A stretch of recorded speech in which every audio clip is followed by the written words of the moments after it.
I'm going to show you how to set up the working MiG-25 that I built recently. So to start, you're going to want the tool gun from VMod, open it, go to the schematic tab and locate the schematic, in this case, VMod MiG-25. And once you got it, you can right click it. Make sure you've got the exact version of VMod that is linked in the Patreon page, otherwise it probably won't load. Now, if your thing sinks through the ground, or it's missing stuff, which this actually does appear to be missing stuff, you're going to want to remove it and continue spawning it in until it's not missing anything. In that case, it was missing the edges of the wings. There you go. Sometimes that can happen, and also sometimes it sinks into the ground. If it's only sinking into the ground, it's not the end of the world. You can start, you can break or replace the wheels and update it, or you can relog and it'll come out of the ground. One thing you might notice is there may be a complete lack of glue on it, even though there is supposed to be glue. Now, you can relog and the glue will probably come back, but you may not even need to do that. So to test that, come back here and you'll see there's this bearing in the middle of the engines. And if you rotate it, you can see the glue is still there. It's just not appearing. So we clicked it and it moved it 1 degree, and then we're going to move it back. All that did was turn this into a contraption so that it's out of the way of these thrusters. You can see we already have armaments here, and the armaments are controlled on the controller by pushing 1, 2, 3, 4. Careful though, if you try to push any of those keys at any point, if the armaments are there and the controller is linked, you're going to drop it even on the ground, which would be bad. By the way, if you're wondering how you use the ordnance stuff down here, like the bombs, you can put anything here that can be activated with redstone. For example, you could also use the air war munitions, like these bombs and missiles. You could put them on these slots. You could also put those here. You just have to remove the missile or the rocket hardpoint. But if you want to use the Warium bombs, you have to start with first fins and then a core. And then you put the warhead. Like, this is a default warhead. You could do an incendiary warhead. I think there's a cluster one. You could also make the larger bunker buster bomb if you use the ordnance core warhead, which is you could put up to 2 of them and then put the nose there. There's a little bit of other stuff. You can even put the nuke, but this is like the default bomb. Now we can come in here and we can right click that to get in the seat, and then we can get out of the seat and we can flick this lever on. Actually, getting out of here is kind of a pain because there is not a trapdoor on the top. But there is this here. It comes with the controller, although there's no item keybinds that are in that controller, so you don't have to use that. Either way, flipping that lever will have turned on the how though? If it says it's overstressed when you try to turn it on, there's a good chance that you had already spawned in one like I did. I'd spawned one in and then I deleted it, but here is a really obnoxious little secret. The rotational power engine of this plane, which is right here, it's made to be able to supply enough power specifically to one plane's set of transmitters. And if you have more than one plane on the same channel at the same time, turning on the engine will overstress because it's seeing 2 planes worth of equipment on one engine channel, basically, if that makes any sense. The problem is if you spawn in one plane and then you delete it without relogging, and the channels were the same, it still actually thinks that the plane is there.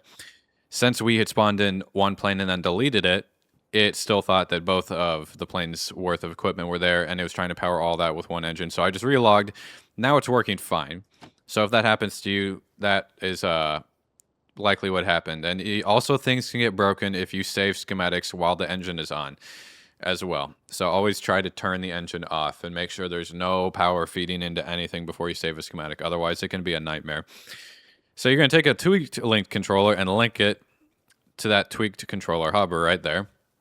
And now we should be able to control all parts of the plane. One thing you won't be able to control, though, is the afterburners, because these mechanical pistons need to be replaced, basically.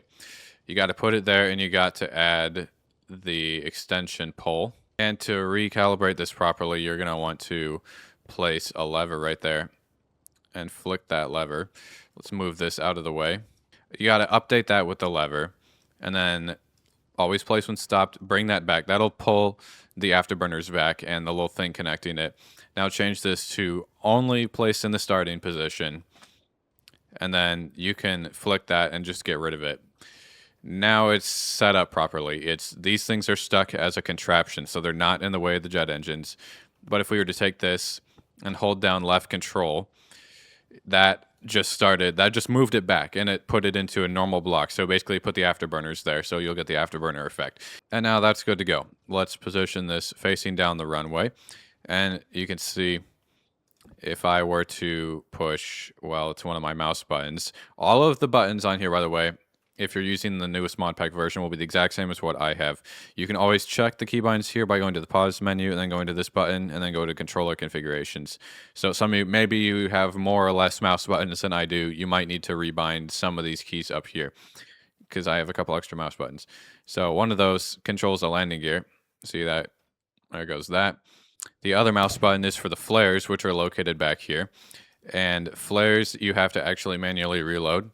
In order to refuel the jet engines, which you will have to do occasionally, you need to get a kerosene bucket from Warium, and there's a little spot of a fuel tank that is exposed on both sides, and you can just right-click it with that, and it'll fill it up. You can usually put a couple in at a time. But we're going to try to take off now, so if you press spacebar one time, that'll toggle the engines on. We can test the afterburners by holding down left control. You can see we get both of those particle effects, so the afterburners are good to go. And we are ready to try to fly this. The way that you fly this, well, first let's just get in here, is we have the engines on, but then the main thrust, those jet engines don't provide very much power. So most of the thrust is controlled by holding down left alt and pulling back on your mouse, which will affect that right lower joystick right there. And you can see we can start to accelerate. And it goes pretty fast, and we're only at like half throttle right now, which is enough to take off, actually. Barely missed that cactus. That was close. So we kind of want to go faster, so let's pull back on the throttle. Also, do I have... No wonder. Let me turn down my render distance a lot.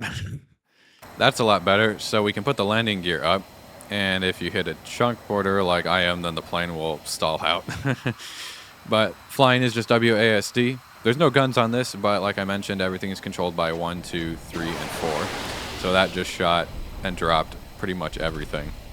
So the way that you go supersonic on this is a little bit specific. If you pull all the way back on the mouse while holding left alt, you will accelerate. Now this is interesting. I'm glad I'm on a different world. So normally the thruster speed limit is 100 default, and I changed it to 200, but I guess it's not global. It's actually to the specific world. So you might want to go to the Crate Propulsion Server thruster config, save that as 200. I don't know if it's gonna take effect now. Let's see. Oh yeah, see, we can accelerate up to 200 with the max speed pulled back like that. Now we're going to be stopped at 200.